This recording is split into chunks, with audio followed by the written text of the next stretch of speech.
السلام عليكم ورحمة الله وبركاته. الحمد لله رب العالمين والصلاة والسلام على رسول الله وعلى آله وصحبه ومن والاه ما بعد. We thank Allah Tabaraka wa Ta'ala for yet another opportunity to continue with our brief tafsir of the glorious Quran. Alhamdulillah, in our previous tafsir, we were able to say the little we can regarding Suratul Al-Fatiha, which is the first surah of the glorious Quran. And inshallah, today we will be moving to the second surah of the glorious Quran, that is Suratul Al-Baqarah. Suratul Al-Baqarah, it is the second surah of the glorious Quran, and it is the longest surah of the Quran, and it also contains the longest verse of the Quran, and it also contains the greatest verse of the Quran, that is A'zamu Ayah. It is a surah that was named Baqarah in relation to the story of Prophet Musa alayhi salatu wasalam and his people, when an incident happened that amounted to having some discussion around a cow, which inshallah when we get to the point we will talk a bit more elaborate on it. It is a surah Makkiyah, that is one of the surahs that are referred to as Makkiyah, and it is a surah that the Messenger sallallahu alaihi wasallam made us to understand that in any house or any home where the surah is being recited, Shaitan always distance himself from such a house. And whatever is said by the Prophet ﷺ, that means it is for sure, it is the truth. And that means in most cases, in any house where Suratul Al-Baqarah is being recited and Shaitan doesn't run from such house, maybe something might be wrong somewhere. Either the recitation is not properly done, or maybe the recitation is properly done but there is no ikhlas in the person reciting the surah. But if not, if the basic requirements are fulfilled, definitely Shaitan will not like to stay where the surah is constantly recited. It is a surah that our Messenger sallallahu alaihi wasallam said about it that تعلموا البقرة فإن أخذها بركة وتركها حسرة ولا تستطيعها البطلة. The Messenger sallallahu alaihi wasallam said about this surah, that is Suratul Al-Baqarah, that he said تعلموا البقرة. He said you people should learn Suratul Al-Baqarah, that is, learn to recite it, know how to read it. تعلموا البقرة, he said learn Suratul Al-Baqarah.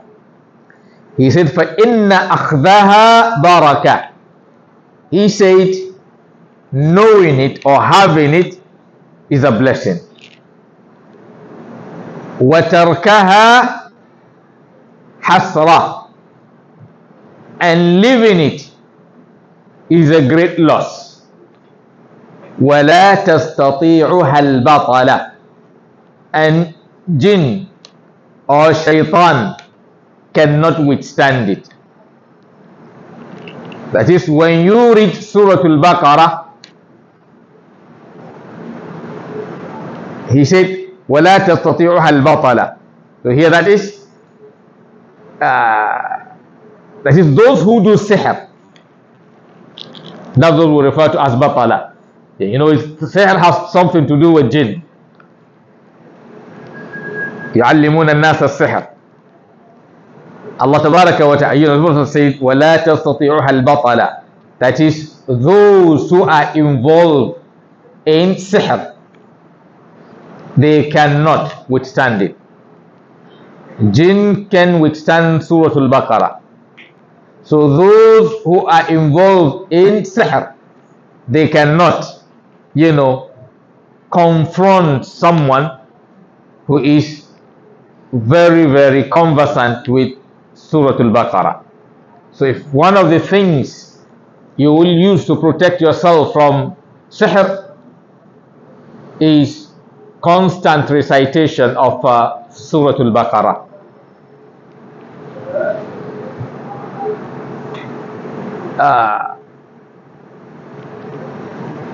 So it is a great surah. One may say that, oh, the lazy ones cannot, you know, stand it. So it is a surah that anyone that have opportunity should try as much as possible to learn it and always recite it. You need Allah's protection. Unfortunately, with most of us, the real thing that protects you, you neglect it, and you begin to hold on to things that are not all that significant. You want Allah to protect you from sihr. You want Allah to protect you from jinn. Yes, but you distance yourself from the Quran. But you will go here and there, searching for this, searching for that, wanting this ring, wanting this, that, you know, and so on, that you put on to what? To protect you from jinn, when you have what? Easy solution given to you by Allah Tabaraka wa Ta'ala, that does not demand any amount, any money from you. So all you do is what? Get yourself very, very close to your Quran. And that's what Prophet also told us, that we should not turn our houses to what? Like graves. So we try to read Quran, you know, in our houses. So Quran, you know, so basically Suratul Al-Baqarah, it is a surah full of what? Blessings. Though all surahs of the Quran are full of what? Blessings, as said by Allah Tabaraka wa Ta'ala, that kitabun anzalnahu ilayka mubarakun liyadabbaru ayatihi wa liyatadhakkara ulul albab. Allah Tabaraka wa Ta'ala described the Quran. He said that kitabun, this is a book. The book, anzalnahu ilayka, we revealed it unto you, Muhammad sallallahu alayhi wa sallam, mubarakun, full of blessings, liyadabbaru ayatihi, for them to meditate, to ponder over its verses, وَلِيَتَذَكَّرَ أُولُو الْأَلْبَابِ, and for those who are sensible, for those who are wise, you know, for them to what? Get admonished by it. So Suratul Al-Baqarah is a great surah full of blessings. It is the second surah of the glorious Quran, and it is a surah that started with what we refer to as mystic letters. That is al-huruf al-muqatta'a. That is, there are some specific surahs of the Quran that began with mention of some letters not mentioned, or, you know, words. Suratul Al-Baqarah is one of them. It began by Alif Lam Mim. Allah Tabaraka wa Ta'ala said, A'udhu Billahi Minash Shaitanir Rajim. Alif Lam Mim, Dhalikal Kitabu La Rayba Fihi Hudan Lil Muttaqeen. Allah Tabaraka wa Ta'ala started, you know, the surah by, you know, mentioning these three letters, Alif Lam Mim. Well, scholars have divergence of opinion regarding these mystic letters, that is this, al-huruf al-muqatta'a. Some scholars say that one of the interpretation of these letters is that Allah Tabaraka wa Ta'ala is throwing challenge to the Arabs. That is, if they claim that Muhammad sallallahu alayhi wasallam wrote the Quran or brought the Quran, so Allah Tabaraka wa Ta'ala is throwing challenge to them that yes, if you claim he wrote the Quran or he brought the Quran, then you people are Arabs like him, and the same letters alif ba ta tha jim to ya whatever that you are,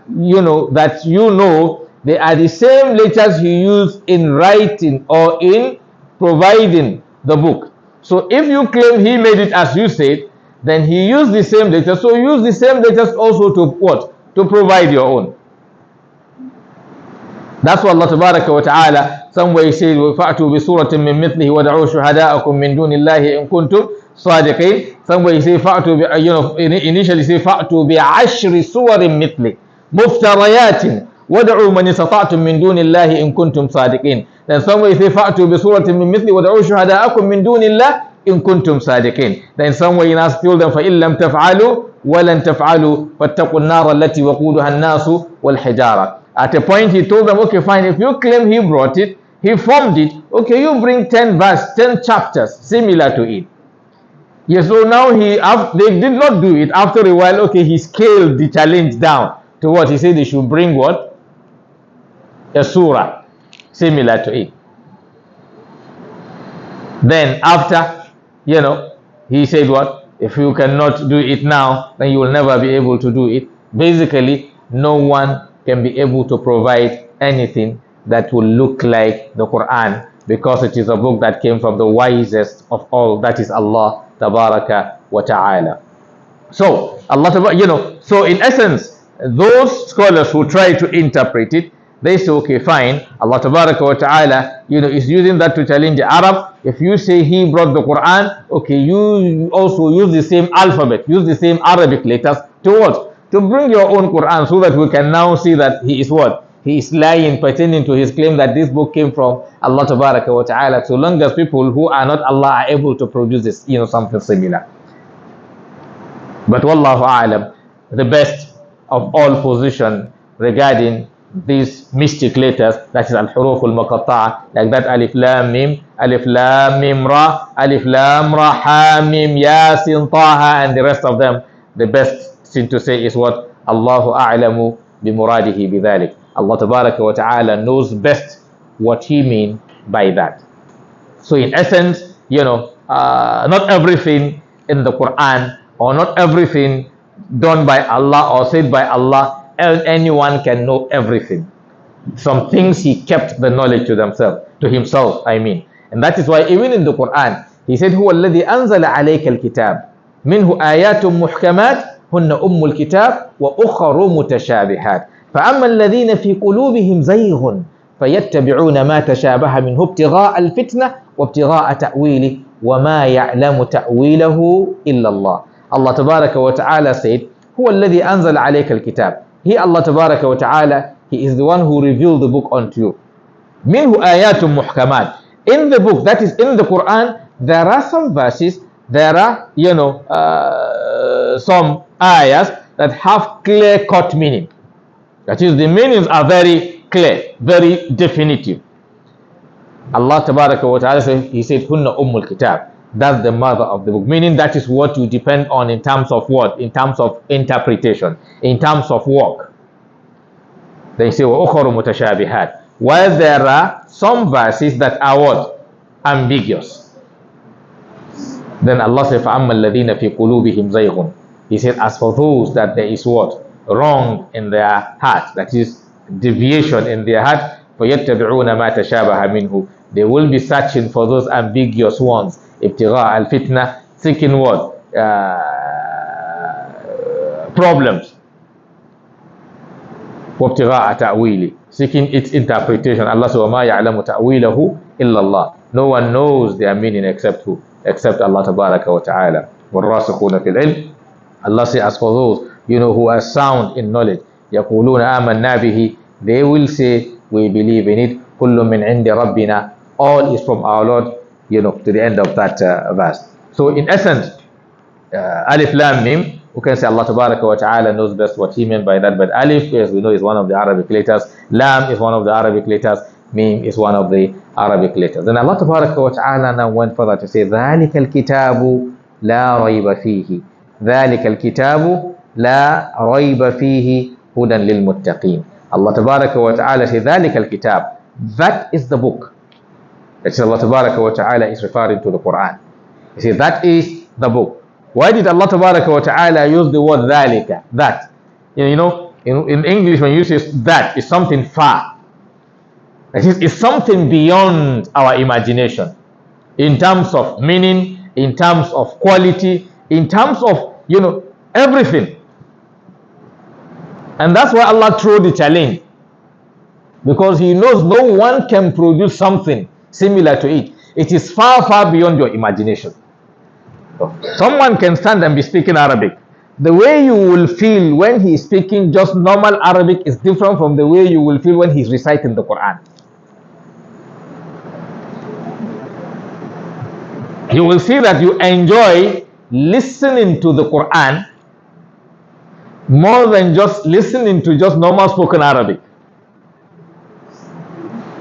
Someone can stand listening to the Quran or sit down listening to the Quran. He does not know the meaning of what they are reading and he is shedding tears. See how amazing it is.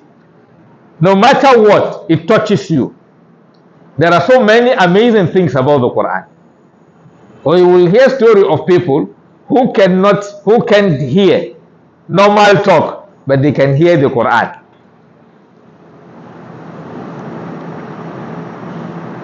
There are a lot of amazing things around the Quran.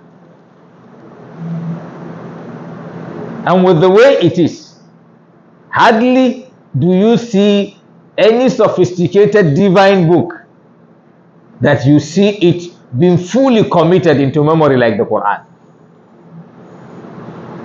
And that's what Allah Tabaraka wa Ta'ala promised protecting it. He said, Inna nahnu nazalna dhikra. Definitely, we are the ones who revealed the Quran. He said, Wa inna lahu lahafidhun. He said, certainly we will what? Protect it. He said, people who cannot speak Arabic and memorize it, very clean, recite it, very sound. You will hold your Quran and be reading. He who cannot speak Arabic, he will correct your recitation. ولقد يسرناه للذكر ولقد يسرنا القرآن للذكر فهل من مدكر.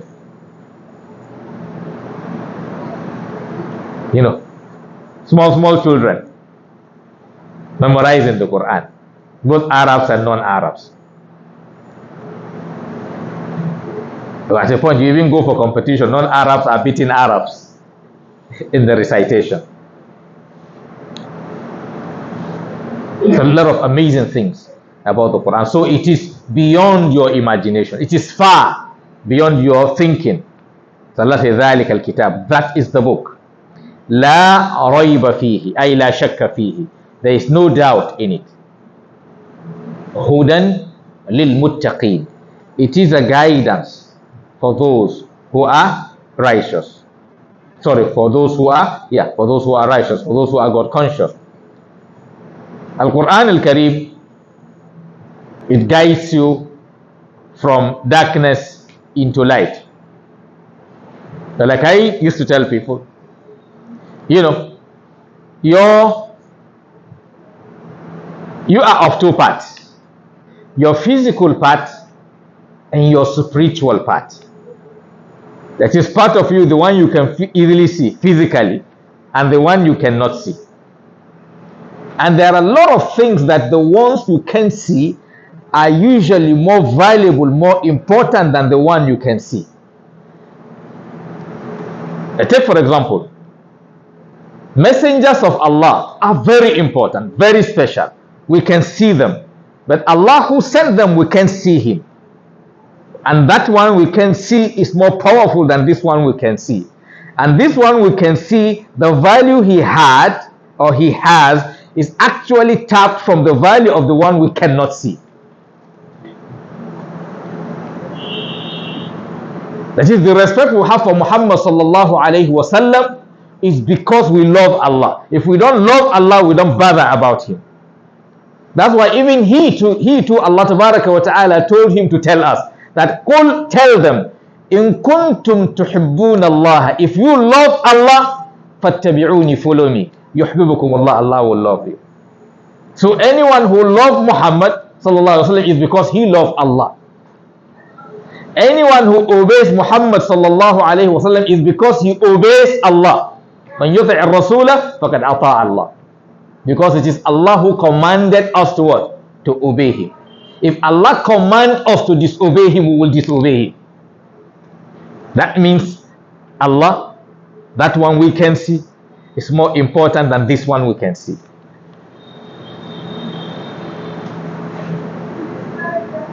Maybe like I and you today, okay, I'm seated here. Yes, everybody is calmly sitting down listening to me. The moment the microphone drops from my hand and I collapse, what will happen? Some will run out of the mosque. Isn't it? Why? Because that thing in me which you cannot see has been taken out. That is the spirit, the soul. That means what gives you that this your body value is that soul inside you. The moment the soul is taken away, then we will say Muhammad or Yusuf or Abdullah or Hassan or Fulan is gone. But we are seeing the body, but we are saying he is gone because what gave value to the body is that soul. And that one we cannot what? We cannot see. So that's why the best way to take care of your physical body is to take care of your soul. And that's if you focus more on the body, neglecting the soul, you will kill both the soul and the body. Just the way that we can see the world, we cannot see the hereafter. So if you focus more on the world, neglecting the hereafter, you will destroy both the world and the hereafter. And that's why we have the world in mess today. Because we have most people living in it, not thinking about the hereafter. Allah says, "Bal tu'thiruna al-hayat ad-dunya." You give preference to the world, the life of this world over the hereafter. Wal akhiratu khayrun wa abqa. And the hereafter is better and everlasting. The one who thinks of the hereafter, what he will first of all achieve from that is he will make the world a better place. Because it is the way you make the world good that Allah will reward you in the hereafter. That's the difference. Anybody who wants Jannah, he is going to work in this world to make the world a good place. He will make the world a place where people love themselves. لا تدخلوا الجنة حتى تؤمنوا ولا تؤمنوا حتى تحابوا أو أدلكم على شيء إذا فعلتموه تحاببتم أفشوا السلام بينكم. Allah says in a hadith that لا تدخلوا الجنة, you cannot enter the paradise حتى تؤمنوا, until you believe. And he said ولا تؤمنوا, you cannot be believers حتى تحابوا, until you love one another. That means for you to enter Jannah, because Jannah is meant for believers, and for you to be a believer, then you must what? Love one another. And when you love one another in the world, what will we have? You will have a good world. You will have a world where everybody protects his brother. Not where people will kidnap one another. Not where people will rob one another. You will not like to rob somebody you love. You will not like to kidnap somebody you love. You will not want to kill somebody you love. You will want to protect someone you love. So if you want the Jannah, you will respect your elders. من لم يرحم صغيرنا ولم يعرف حق كبيرنا فليس منا. You want Jannah, you will not say rough things from your mouth. من كان يؤمن بالله واليوم الآخر فليقل خيرا أو ليصمت. This is what thinking of the hereafter brings for you. If you think of the hereafter, you will make the world good, and now Allah will now make your hereafter good for you.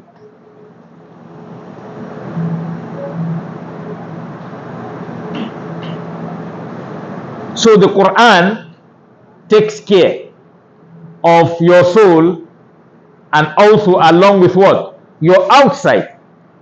And like the saying in the Bible, by their fruits we shall what?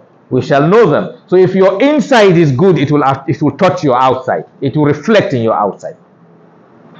So Quran is what? Is a guidance for those who are who? Who are what? Who are righteous. ذلك الكتاب لا ريب فيه هدى للمتقين. Allah says that is the book. لا ريب فيه. There is no doubt in it. هدى للمتقين. It is what? Guidance for those who are righteous. And when we say guidance, it means what? It guides you to what? To the right path. We read in Suratul Al-Fatiha, اهدنا الصراط المستقيم. That is, we ask Allah to guide us onto what? Onto the right path. So the Quran guides you to that right path. A path which is clear, a path that is straightforward, a path that leads you to the appropriate destination, a path that is free, not compressed, not too narrow, not narrow for you.